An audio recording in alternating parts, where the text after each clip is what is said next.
I'm never gonna hear my nieces say, "Gunkle, can I get a nana? Gunkle, you going to work? Gunkle, are you okay?" I'm never gonna hear that again. I don't know what people think in the crevices of their mind to want to harm another human being, let alone that of children who have their whole life ahead of them. On the April 19th, 2026, at 5:55 in the morning, a 911 dispatcher in Shreveport, Louisiana received a call. The caller was not inside the house. They were on the roof. They said a suspect was inside. They said people had been shot, and they gave a name. By 5:59 a.m., this is 4 minutes after that first call, dispatch knew that 9 people lived in that home, and that Shamar Elkins had shot every single one of them. 8 of those 9 people were children. The youngest was 3 years old. Most of them were still in their beds. Shreveport Police Chief Wayne Smith stood in front of cameras that morning and said, November 19th, the early mornings of that day will go down in history, be written in the pages of history as one of the worst days that could have ever happened here in Shreveport. And he meant it, because what investigators found inside that house raised a question that nobody in that city could answer. How does a father get here? Because the people closest to Shamar Elkins, his own family, had information about what was coming, and nobody did anything. Why? And out of 9 people inside that house on West 79th Street, someone made it out. Someone saw what happened, and the way they got out is something you are not going to believe. Welcome to Love, Lies, and Murder. Today we are covering the case of the demons of Shamar Elkins. His name was Shamar Elkins. Born on the first day of January 1995 in Shreveport, Louisiana, a city pressed into the northwest corner of the state up against the Texas border, built on oil money and Baptist churches, and the kind of tight-knit neighborhood culture where people know each other's children by name and wave from their porches without thinking twice about it. He grew up there. He stayed there. In a neighborhood called Cedar Grove on the north side of the city, where the houses sit close together and the same families have lived on the same blocks for generations. Shreveport was not just where Shamar Elkins was from, it was the only world he had ever known. By the time he was 31 years old, he had 7 children, 4 of them with his wife, a woman named Shaneiqua Pugh, who was 34 years old and had been married to him since 2024, approximately 2 years before April 19th. 3 more children with another woman, Christina Snow, who lived nearby in the same Cedar Grove neighborhood. 2 households, 7 children, 1 man at the center of both. He also worked at UPS. He had a job. He was showing up somewhere every day. To the people around him in Cedar Grove, Shamar Elkins was a father, a husband, a man who had served his country, a man who went to church on Easter Sunday and posted the photos to prove it. That was the version of Shamar Elkins that existed on the surface, and for a long time it was the only version most people saw. In August of 2013, at 18 years old, Shamar Elkins enlisted in the Louisiana Army National Guard. He trained as a signal support system specialist, a 25U, and later cross-trained as a fire support specialist, a 13F. Signal support means you maintain the communications equipment that keeps units connected in the field. Fire support means you coordinate artillery and airstrikes, calling in precision firepower on behalf of infantry units. Both roles require discipline. Both require a man who shows up. Shamar Elkins showed up for 7 years. He served from August 2013 to August 2020. 7 years in uniform. He gave up his weekends. He held himself to a standard that civilian life does not require, and in 2016, his then-girlfriend Shaneiqua shared a photo of him in that uniform on social media. She was counting down the days until he came home. Her caption read, "Been waiting for you 5 more days, and you all mine. Damn baby, I got to fatten you up." There was love there, real love. A young woman counting down the days until her soldier came home. A relationship full of hope. He never deployed. In 7 years of service across 2 military specialties, Shamar Elkins was never sent overseas, and in August of 2020, his service ended. He was discharged from the Louisiana Army National Guard. His rank at discharge was private, the lowest enlisted rank in the United States military. After 7 years, after 2 specialties, after every training cycle, he left the way he came in. Private, E-1s. The beginning, 7 years, 2 specialties. Private, that is where it ended. I want you to sit with that for a moment, not because it explains anything on its own, but because a pattern is beginning to form. A man who commits to something fully, who gives years of his life to something, and comes out the other side with nothing to show for it. A man for whom the doors that were supposed to open did not open.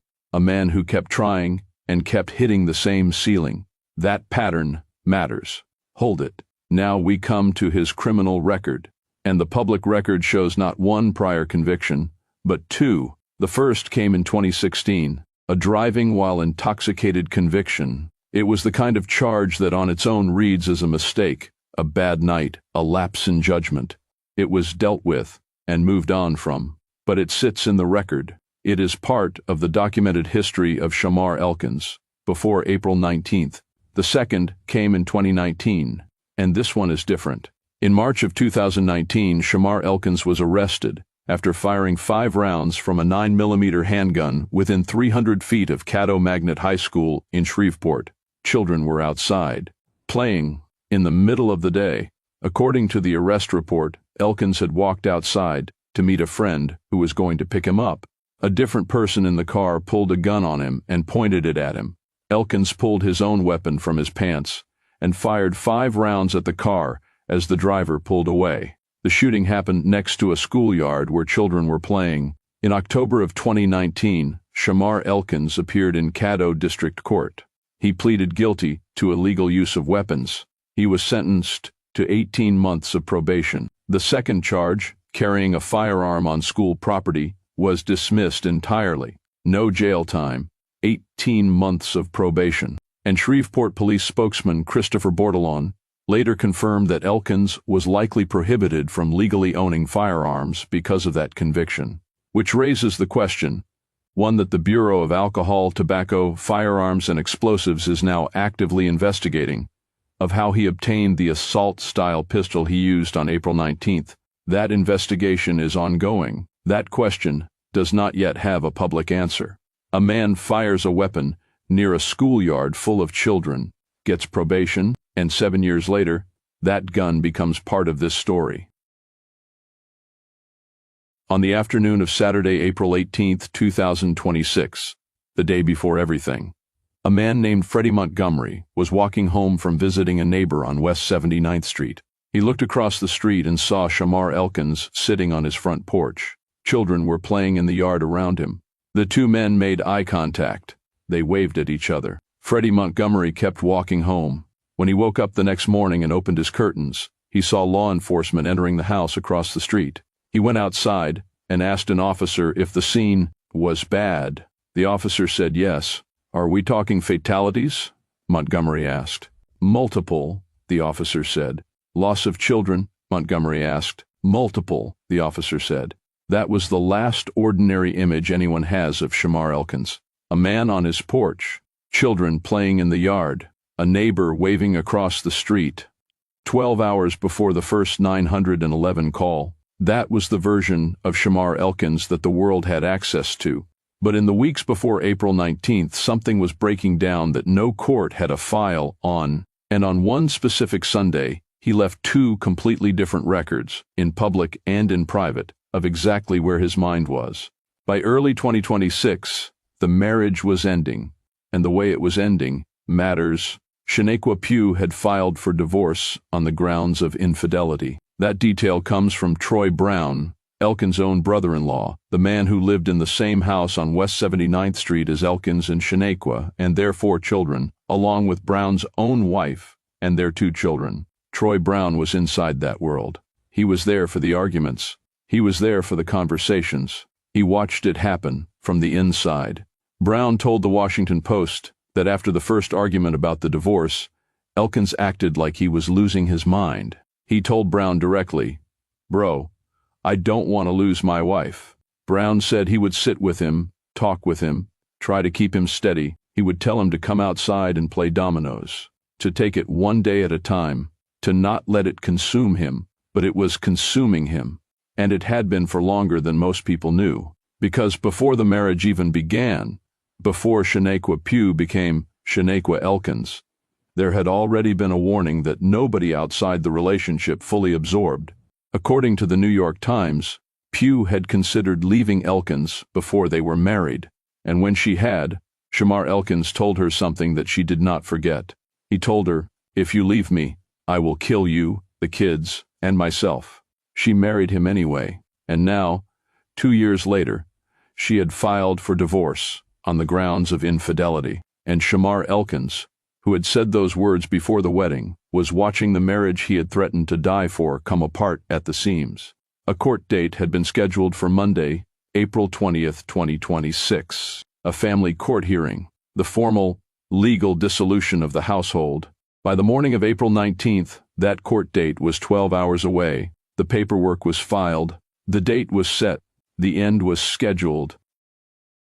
In March of 2026, weeks before April 19th, someone posted a question on social media, asking whether people would change the mothers of their children if they could. Shamar Elkins answered publicly, on his own Facebook page, in his own words, "Hell yeah, I would." The resentment was already public, already sitting there on his page for anyone to see. Weeks before the shooting, now we come to Easter Sunday, April 5th, 2026. There are 2 records of what Shamar Elkins did on Easter Sunday, 2 separate, documented accounts of the same man on the same day, and they are so different that if you did not know they were describing the same person, you would not believe they could be. The first record is public.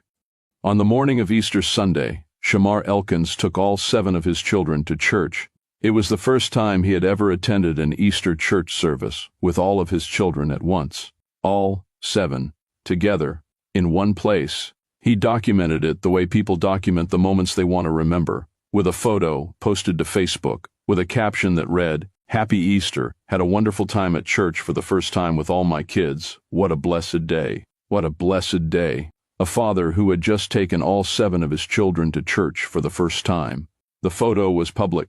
The comments came in. To the people who saw that post, Shamar Elkins was a man who was doing the work. That is the first record. The second record is private. That same Easter Sunday, the same day, the same hours, the same man, Shamar Elkins picked up the phone and called his mother, Mahalia, and his stepfather, Marcus Jackson, and when they answered, he was in tears. He told them he wanted to die. He told them he was being flooded with dark thoughts, that the divorce from Shaneiqua had pushed him somewhere he did not know how to come back from. He was not venting. He was not exaggerating. He was a man on the phone with his parents, crying on Easter Sunday, telling them that he wanted to take his own life. Marcus Jackson told him, "You can beat stuff, man. I don't care what you're going through. You can beat it." And Shamar Elkins said, "Some people don't come back from their demons." The same man, the same Sunday, one version for the world, one version for his mother, and neither version knew what the other one said. But here is the detail that was not in the first version of this story. The detail that came out in the days after April 19th through reporting by CNN and the Washington Post. Elkins had already tried to die before that phone call. The woman who raised Shamar Elkins, not his biological mother but the woman who raised him, told the New York Times that in February of 2026, he had tried to take his own life. February, 2 months before Easter Sunday, 2 months before the phone call to Marcus and Mahalia, he had already tried once, and in the weeks that followed, he had checked himself into the Overton Brooks VA Medical Center in Shreveport, the Veterans Affairs hospital that serves veterans across 15 Louisiana parishes and provides comprehensive mental health and psychiatric services to eligible veterans. He stayed for a week and a half inside a psychiatric facility, receiving treatment for what his family described to CNN as mental health issues. He sought help.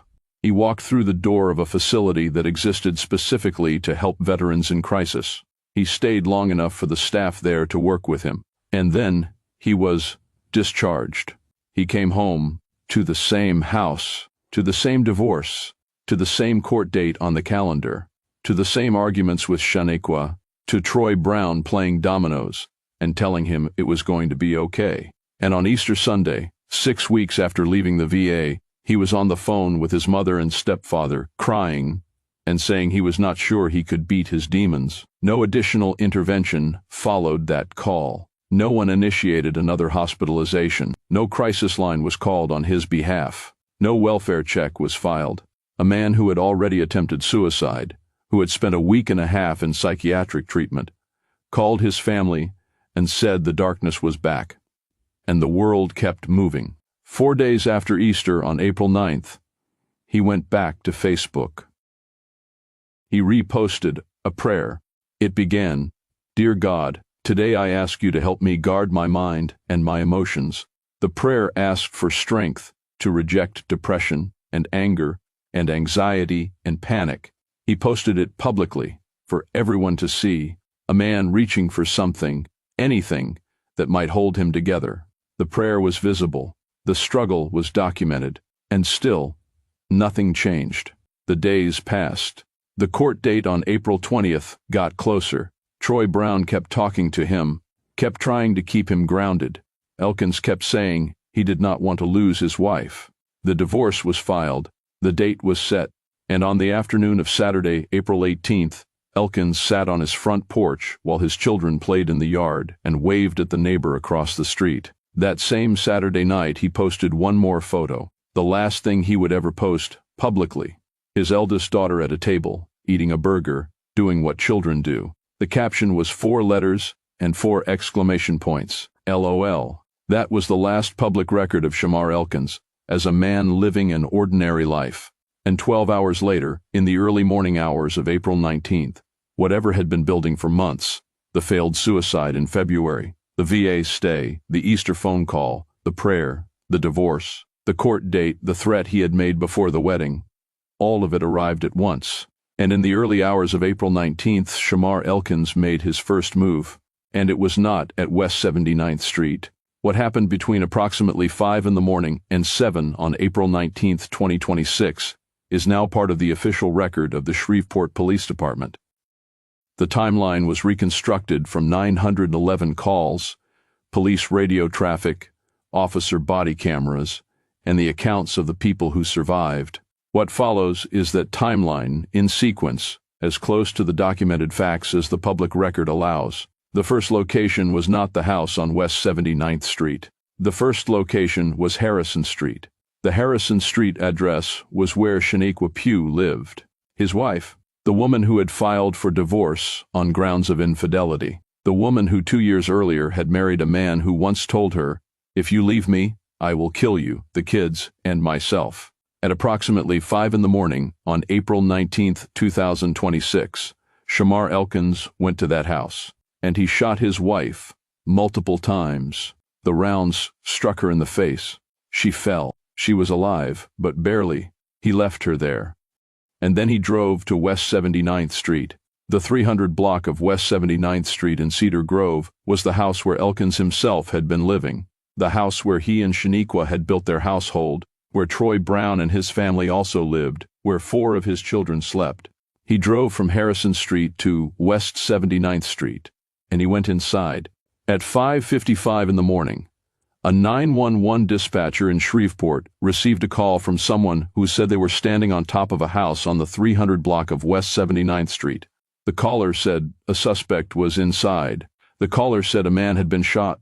At 5:58, a second call came in from the same address. The caller identified the suspect as a relative. At 5:59, a caller gave the dispatcher a name, Shamar Elkins. She said he had shot everyone inside the home. She said 9 people lived there. At 6, the same caller told dispatch something that would be confirmed by Shreveport Police Chief Wayne Smith the following morning at a press conference. She and her children had escaped from the roof and were now in the backyard. At 6:01, officers arrived on the scene. The woman who made those calls, the one standing on the roof in the dark, in the backyard, at 6 in the morning, was Shaneiqua's sister, Troy Brown's wife. She had gotten out through a roof window above the garage. She had pulled herself through that window, gotten onto the roof, gotten off the roof somehow, and called 911 from the backyard. She was not alone. Troy Brown's daughter, a 12-year-old girl, had also jumped from the roof, trying to escape. She landed with scratches. She survived. Brown's wife fractured bones in the fall. She survived. And Troy Brown's son did not make it out. Inside the home on West 79th Street, investigators found 7 children, all of them dead. On the back roof of the house, a child who had apparently gotten through a window and onto the roof but had not been able to get any further, they found the 8th child, dead on the roof. 7 children inside, 1 child on the roof, 8 children in total. Most of them had been shot in the head. Corporal Chris Bordelon, speaking to reporters, chose his words carefully, but did not soften what he was describing. He said it appeared that most of the children were probably still in their sleep when it happened. He described the scene as disgusting and evil, but not all of them were asleep. Some of them woke up. Some of them heard what was happening and ran. They ran toward the back door of the house. They tried to get out, and the evidence of what they tried to do was visible to anyone who walked around to the back of that house on West 79th Street on the morning of April 19th. Bullet holes in the back door. Not one, multiple. The last physical record of children who were running and did not make it. 8 children, most asleep. 1 made it to the roof. 1 made it to the roof and did not make it off. A neighbor 2 doors down, a woman named Liza Deming, had not heard the gunfire. She did not know anything had happened until she went outside and saw the street flooded with police. She told reporters she had seen Elkins with the children just a few days before the shooting, and when she looked toward the house, she saw the covered body of a child on the roof. After West 79th Street, Elkins ran. A neighbor's security camera captured him fleeing on foot toward a tire shop on the block. He was moving. He was not surrendering. He had shot his wife at Harrison Street. He had shot 8 children and another woman at West 79th Street. And now he was running. At 6:07 in the morning, Christina Snow, the mother of 3 of his children, who lived nearby in Cedar Grove, called 911 from her home. She reported that her boyfriend had shot her. She reported that Elkins had taken her 3 children and fled her location. A third location had now entered the picture. A third set of victims. A third address where Elkins had been that morning. At 6:15, Shreveport officers received information that the suspect had carjacked a vehicle. A man carjacked at gunpoint. His red Kia Sportage taken. Elkins was now driving. At 6:17, traffic units on routine patrol, not responding to the shooting, just driving, encountered a vehicle matching that description traveling southbound on Interstate 49. At 6:20, officers received information that Christina Snow's 3 children, the ones taken from her home, might be inside that vehicle. That a man responsible for the deaths of 8 children might have 3 more of his children in the car with him while police were chasing him down the highway. When officers located the vehicle at 6:40, the children were not inside. They were later confirmed safe. Where they were in those 33 minutes, between 6:07 when their mother reported them taken and 6:40 when the car was found empty, that detail has not been made public. Elkins did not stop. He drove south from Shreveport across the Red River and into Bossier Parish, into a residential neighborhood called Tiburon, to the 400 block of Brompton Lane near Long Acre Drive, a neighborhood with houses and lawns and driveways that had nothing to do with any of this. At 6:29 in the morning, officers made contact with Shamar Elkins. Gunfire was exchanged. He was armed with a rifle-style pistol. At 7 in the morning, he was pronounced dead at the scene. Whether he was killed by police gunfire or whether he died by his own hand in those final moments, Louisiana State Police Bureau of Investigations has been specifically assigned to answer that question.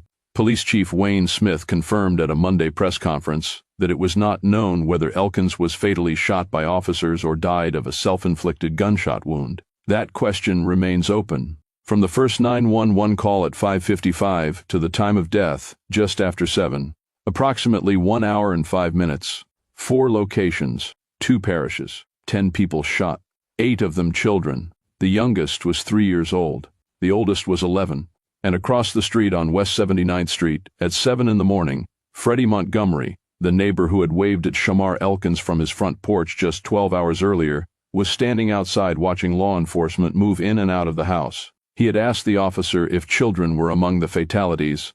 The officer had said multiple, and Freddie Montgomery, himself a father and grandfather and great-grandfather, stood on the street and tried to understand what type of father would do this to his children. He said he still couldn't come to grips with it.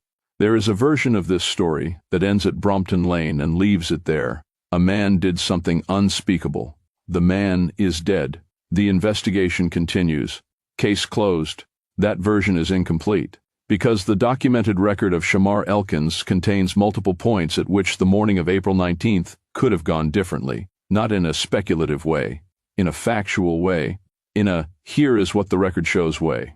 And the record shows gaps, several of them, and each gap is a door that someone left open. The first gap is legal. In 2016, Shamar Elkins was convicted of driving while intoxicated. The record absorbed it and moved on. Then in March of 2019, he fired 5 rounds from a 9mm handgun in the direction of Caddo Magnet High School while children were playing outside. In October 2019, he pleaded guilty to illegal use of weapons and received 18 months of probation. The more serious school property charge was dismissed. Shreveport police spokesman Christopher Bordelon confirmed in the days after April 19th that Elkins was likely prohibited from legally owning firearms because of that 2019 conviction, and yet the ATF is now investigating how he obtained the assault-style pistol used on April 19th. That investigation is active. It does not yet have a public resolution. A man who was likely prohibited from owning a firearm legally was in possession of one on the morning he used it to kill 8 children. How that firearm got into his hands is a question the record has not yet answered. The second gap is in the mental health system, and this is where the story becomes more complicated than a simple failure of intervention. Because the system did not entirely fail to reach Shamar Elkins, he reached out to it himself. In February of 2026, 2 months before Easter Sunday, 2 months before the phone call to Marcus and Mahalia, Elkins tried to take his own life. The woman who raised him confirmed this to the New York Times. He survived, and in the weeks that followed, he checked himself into the Overton Brooks VA Medical Center in Shreveport. He stayed for a week and a half. He received mental health treatment from a facility that exists specifically to serve veterans in psychiatric crisis, a facility with inpatient psychiatric services, medication management, individual therapy, and trauma treatment protocols built for men exactly like him. He stayed for a week and a half, and then he was discharged. He went home. The divorce was still being filed. The arguments were still happening. The court date was still on the calendar.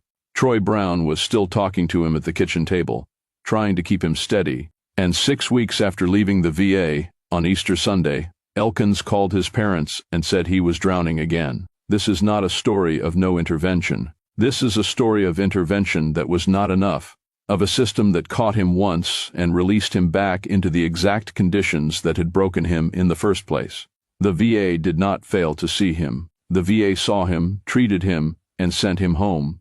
And home was a house where the divorce paperwork was already filed, and the court date was already set, and a woman who had every reason to be afraid of him was sleeping down the street. On Easter Sunday, after the phone call to his mother and stepfather, no second hospitalization was initiated. No one called the VA. No one filed a welfare check. A man who had already attempted suicide, who had already received inpatient psychiatric treatment, called his family and said the darkness had come back, and the world kept moving. The third gap is a threat that was documented in private but never became a case number. Before the wedding, before Shaneiqua Pugh became Shaneiqua Elkins, Shamar Elkins told her directly, "If you leave me, I will kill you, the kids, and myself." That threat is documented. It was reported by the New York Times, citing people who knew what had been said. Shaneiqua heard it. The people around her heard it. And then the wedding happened. And 2 years later, Shaneiqua filed for divorce. And the man who had made that threat was still in the same house, eating dinner across from the same children, sitting on the front porch waving at neighbors while those children played in the yard. That threat never generated a police report. It never became a domestic violence case. It never put Elkins' name into a system that might have been able to connect the dots between a prior firearms conviction, a suicide attempt, a VA discharge, and a scheduled court date. It stayed private. It stayed in the room where it was spoken. And it stayed there until April 19th, when Shamar Elkins made it true. The fourth gap is the court date itself.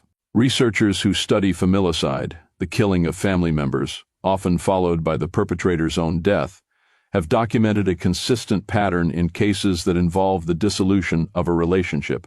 The period immediately surrounding a formal legal separation, a custody hearing, or a divorce proceeding is statistically one of the highest risk windows in a domestic violence case. Not because court dates cause violence, but because they represent finality. They represent the moment when the thing a person has been trying to prevent becomes official, permanent, and irreversible.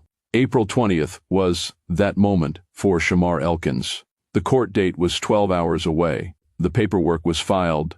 The marriage was not just ending. It was being ended legally, formally, in front of a judge, with his name on the documents. At what point in that record did someone have enough information to intervene? The 2019 firearms conviction, the suicide attempt in February, the VA stay, the Easter Sunday phone call, the threat made before the wedding, the court date on the calendar. Pick one, because there are at least 5 moments in this record where something could have connected, where the picture, if anyone had been looking at all of it at once, was already fully assembled, and in every single one, the pieces stayed separate. The dots were never connected, and the morning of April 19th arrived with nothing standing in its way. Shreveport City Councilman Grayson Boucher said it plainly at the press conference that followed. Over 30% of the city's crimes and 30% of its murders are domestic in nature. And then he said what the math made undeniable. Shreveport more than doubled its homicide count for the entire year because of one act of domestic violence. One morning, one man, one unraveling that the record shows should have had more than one opportunity to be stopped.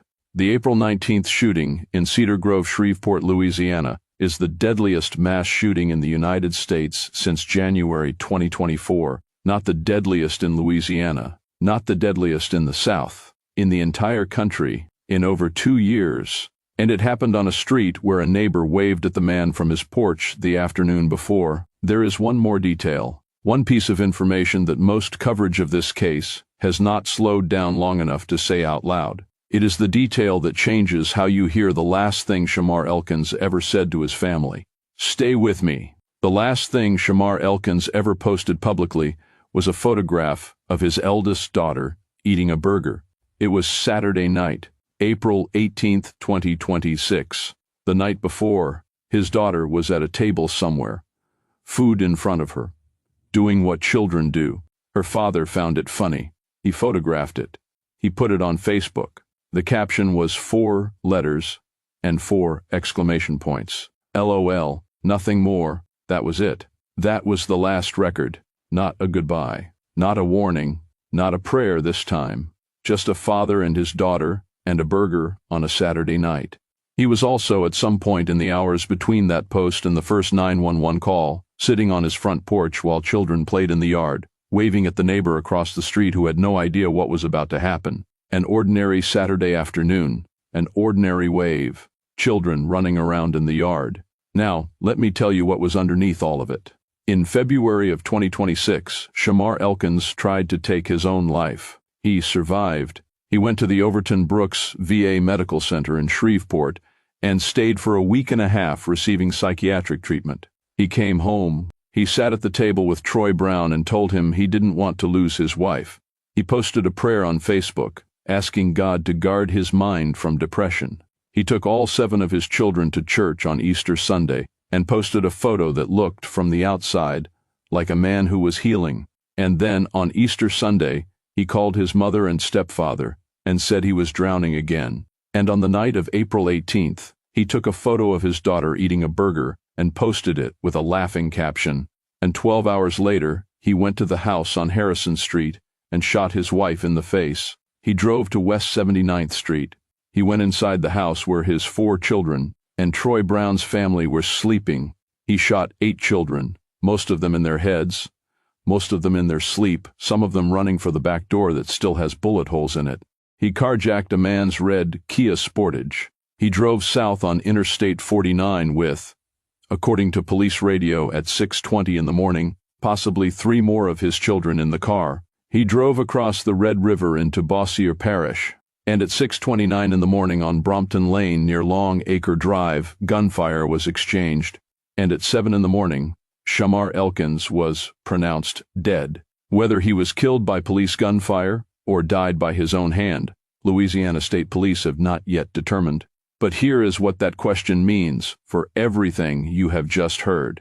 On Easter Sunday, April 5, 2026, Shamar Elkins told his stepfather Marcus Jackson that he wanted to die. Marcus told him he could beat it. Elkins said, "Some people don't come back from their demons." If Shamar Elkins died by his own hand at Brompton Lane, then the morning of April 19th takes on a shape that researchers who study familicide have documented repeatedly. It is a pattern in which a perpetrator who cannot separate his identity from his family, who perceives the end of the family as the end of himself, decides that the death he has been describing does not happen quietly, that the wife, the children, the household he is losing, they go with him, that the suicide he described on Easter Sunday was always the destination, that April 19th was not a deviation from the man who sat on the porch waving at the neighbor. It was the completion of a plan that had been forming since February, since the moment Shaneiqua filed for divorce, since the threat he had made before the wedding. The video does not make that conclusion. The facts point in that direction. The viewer makes the conclusion. Troy Brown lost his son on April 19th, the boy he had been helping to raise on West 79th Street, the boy he had watched play in the yard. He sat outside a Shreveport hospital that Sunday night and told reporters, "I am never going to get to throw the football with him again." These were 8 babies, precious babies, babies that I helped take care of, helped raise on a daily basis. Crystal Brown told the Associated Press, "He murdered his children. He shot his wife." A neighbor who had lived on West 79th Street since 1991 said nothing like this had ever happened on that street. He told reporters, "It was bad. I hate that it happened to those kids." And across the street, Freddie Montgomery, the man who had waved at Shamar Elkins from his porch on Saturday afternoon while children played in the yard, stood in front of his house on Sunday morning and asked the question that the entire city of Shreveport was asking: what type of father would do this to his children? On April 19th, 2026, in the Cedar Grove neighborhood of Shreveport, Louisiana, Jayla was 3 years old. Shayla was 5. Kayla was 6. Layla was 7. Braylon was 5. Kadarion was 6. Soraya was 11.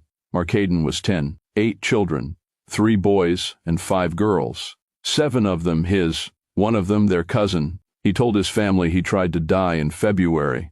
He spent a week and a half getting help at the VA. He told his mother and stepfather on Easter Sunday that he did not know if he could come back. He asked God publicly to guard his mind. He sat on his porch with his children the afternoon before and waved at the neighbor like everything was fine. He told his family he didn't know if he could come back from his demons. He was right.